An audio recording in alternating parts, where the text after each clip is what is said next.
This may look like an ordinary compact disc, but actually, it's an interactive encyclopedia. A stimulating match with a tennis pro. An interactive adventure through fantastic worlds. A glimpse into the world of Vincent van Gogh. Or even a feature-length Hollywood movie. This is CDI, Compact Disc Interactive. A new world standard in multimedia home entertainment from Philips Electronics.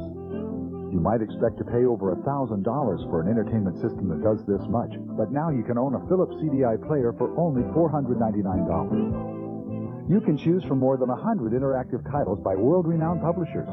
CDI titles start at just $15. During the special TV promotion, we'll include Compton's Interactive Encyclopedia on disc, a $299 retail value, yours free during this limited time offer. Call the number on your screen now for a free brochure and for the location of your nearest CDI retailer. I recently went to the National Video Game Museum in Frisco, Texas. It was a really cool experience, as I got to see various historical artifacts about video games as an industry. In the museum, there's a massive wall of consoles. They have nearly any console you can think of. Each console has a short paragraph describing it, some games that are well known on the console, and interestingly enough, moments in pop culture that happened at the same time of the console's release. Near the end of the museum, they have these rotating exhibits. Exhibits dedicated to games like Pokemon, or even to the history of native representation in gaming. After looking through each console's blurbs, I thought to myself, I know a perfect console that would make for a great solo exhibit. The Philips CDI.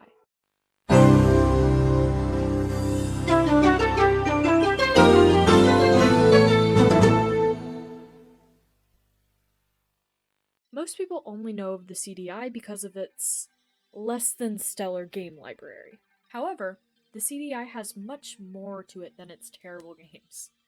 Things I didn't even know about until I looked at the console beyond its subpartness. There are 3 reasons why I think the Philips CDI should have its own exhibit at the National Video Game Museum.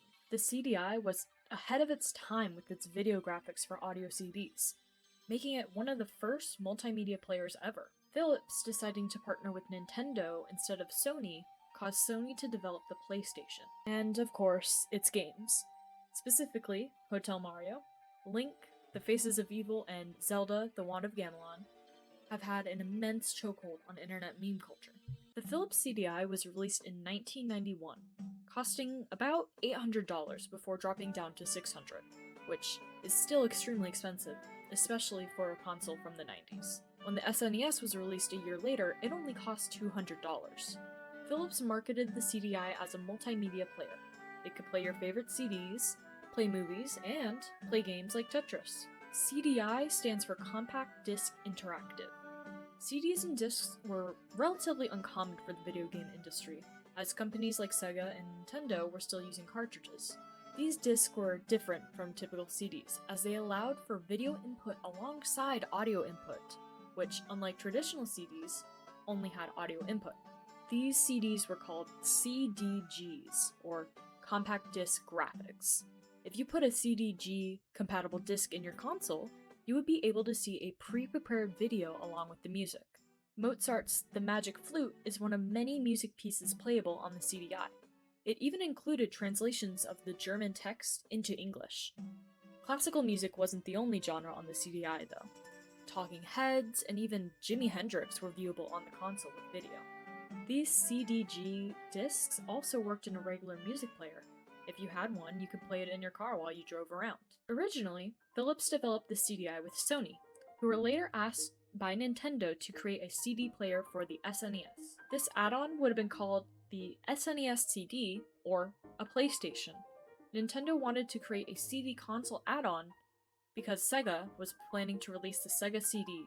Nintendo then backed out of the project with Sony due to an unfavorable contract, which called for Nintendo to hand over all of their copyrights, including Mario and Zelda, to Sony. After the deal fell through, Sony took their CD prototype and decided to use it as a jumping off point to create their very own console. Sony wanted an end to the console market, and so they released the first PlayStation in 1994. Nintendo had cancelled the SNES CD, but in turn, offered Philips the licenses of 2 of their franchises. With these licenses, Philips began working on 3 new games for the CDI. At this point, the CDI had some games, but they were not very popular. Having access to these 2 franchises gave Philips the perfect chance to boost sales of their console. And so, the infamous games were released. Link, The Faces of Evil, Zelda, The Wand of Gamelon, and finally, Hotel Mario. It's easy to forget that when these 3 games were released, Mario and Zelda weren't the household names we know them as today. Yes, they were popular games, but each franchise only had 2 games to their name in 1990. Super Mario World and A Link to the Past had yet to be released. Since the CDI had more storage capacity than the NES, Philips decided they wanted to include animated cutscenes and voice acting in all of these games, which was a horrible, horrible mistake. The games themselves were forgettable. Clunky controls, boring levels, and minuscule story should have led them to be completely forgotten. But they weren't. Why? Lamp oil, rope, bombs? You want it? It's yours, my friend, as long as you have enough rubies.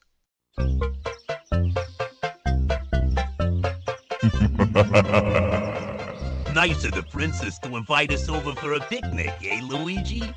I hope she made lots of spaghetti. You dare bring light to my lair? You must die! Gee, it sure is boring around here. My boy, this piece is what all true warriors strive for. The cutscenes.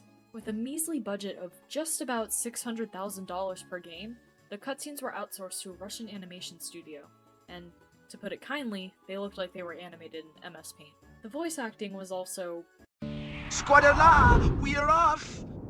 questionable. Unknown actors were cast in the games. Many of the lines were just flat out weird. Link speaks for the first and last time in this game. Mario sounds like he pokes a smack of Newport's daily. These games and the console as a whole should have been forgotten, but thanks to YouTube, they weren't. Oddly enough, they became popular to sample for YouTube poops, which are nonsensical edited videos, often vulgar in tone. YouTube poop editors loved the Nintendo CDI games due to their terrible cutscenes and voice acting. These quote-unquote poops were some of the earliest known shitposts in internet history. To this day, the cutscenes are still extremely popular.